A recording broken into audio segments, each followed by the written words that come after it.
അപ്പം ഇന്നത്തെ പുതിയൊരു വീഡിയോയിലേക്ക് എല്ലാവർക്കും സ്വാഗതം.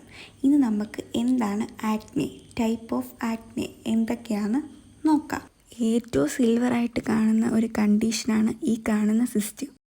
പിന്നെ കോസസ് ഓഫ് ആക്നെ, എന്തുകൊണ്ടാണ് നമുക്ക് ആക്നെ വരുന്നതെന്ന് നോക്കാം. എന്ത് കാരണം കൊണ്ടാണ് നമ്മുടെ ഫേസിൽ ആക്നെ ഉണ്ടാവുന്നതെന്ന്. ഒന്നാമത് മെൻസ്ട്രേഷൻ. നമ്മുടെ മെൻസ്ട്രേഷൻ ടൈമിൽ ഹോർമോണൽ ചേഞ്ചസ് ആവുന്ന സമയത്ത് നമ്മുടെ ശരീരത്തിൽ അങ്ങനെ ഉണ്ടാവാം.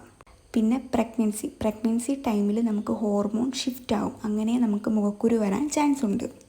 അടുത്തതായിട്ട് PCOS, പോളിസിസ്റ്റിക് ഓവറി സിംറ്റംസ്. അപ്പം ഹോർമോണൽ ഇംബാലൻസ് ഉണ്ടാകുമ്പോഴും നമുക്ക് മുഖക്കുരു വരാൻ ചാൻസ് ഉണ്ട്. പിന്നെ എൻവയോൺമെൻറ്റ് വഴി നമുക്ക് എങ്ങനെയൊക്കെയാണ് മുഖക്കുരു വരുന്നതെന്ന് നോക്കാം. പൊല്യൂഷൻ, നമ്മൾ പോകുന്ന വഴിക്കൊക്കെ മാസ്ക് ധരിക്കാതെ പോയാലും അങ്ങനെ ഉണ്ടാകും. പിന്നെ ക്ലൈമറ്റ് ഇങ്ങനെ ചേഞ്ച് ആവുന്ന ടൈമിലൊക്കെ മുഖക്കുരു ഉണ്ടാകാൻ ചാൻസ് ഉണ്ട്. പിന്നെ makeup and skin care products, അത് നമ്മുടെ മുഖത്ത് ഇറിറ്റേഷൻ ഉണ്ടാക്കാനും നമ്മുടെ പോഴ്സിനെയൊക്കെ വലുതാക്കാനും ചാൻസ് ഉണ്ട്. പിന്നെ ഹെയർ പ്രൊഡക്ട്സ്, ഓയിലി ആയിട്ടുള്ള ഹെയർ പ്രൊഡക്ട്സ് ആക്നെ ഉണ്ടാക്കാൻ വളരെ ചാൻസ് ഉണ്ട്. പിന്നെ ലൈഫ് സ്റ്റൈൽ വഴി എങ്ങനെയൊക്കെയാണ് ആക്നെ വരുന്നതെന്ന് നോക്കാം.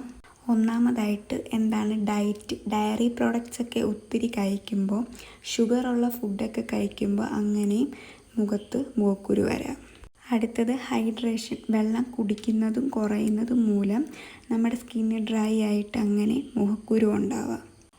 ലാക്ക് ഓഫ് സ്ലീപ്പ് കുറയുന്നതനുസരിച്ച് ഹോർമോണൽ സ്ട്രെസ് വർദ്ധിക്കുന്ന മൂലം അങ്ങനെ നമുക്ക് മുഖക്കുരു ഉണ്ടാവാം. പിന്നെ എക്സസൈസ് ഒക്കെ ചെയ്യുന്ന സമയത്ത് സ്വെറ്റ്, നമ്മൾ വിയർത്തൊക്കെ ഇരിക്കുമ്പോൾ അങ്ങനെയും ആക്നെ ഉണ്ടാവാം. പിന്നെ ജനതീകമായി 2 കോസസ് ഉണ്ട്, അതെന്തൊക്കെയാണെന്ന് നോക്കാം. പിന്നെ ഫാമിലിയിൽ ആർക്കെങ്കിലും മുഖക്കുരു ഉണ്ടെങ്കിൽ ചിലപ്പോൾ ചില ആൾക്കാർക്ക് അങ്ങനെ വരാറുണ്ട്. ഇൻഹെറിറ്റഡ് സ്കിൻ ടൈപ്പ്, ഓയിലി സ്കിന്നിനോ സെൻസിറ്റീവ് സ്കിന്നിനോ കാർക്കോ അങ്ങനെ മുഖക്കുരു വരാൻ ചാൻസ് ഉണ്ട്.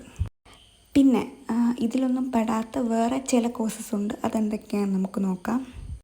ആദ്യം തന്നെ ഫ്രിക്ഷൻ, ടൈറ്റായിട്ടുള്ള ഡ്രസ്സൊക്കെ ഇടുമ്പോഴും ഹെൽമെറ്റ് വെക്കുമ്പോഴും ഇറിറ്റേഷൻ മൂലം നമുക്ക് അങ്ങനെയും മുഖക്കുരു വരാൻ ചാൻസ് ഉണ്ട്.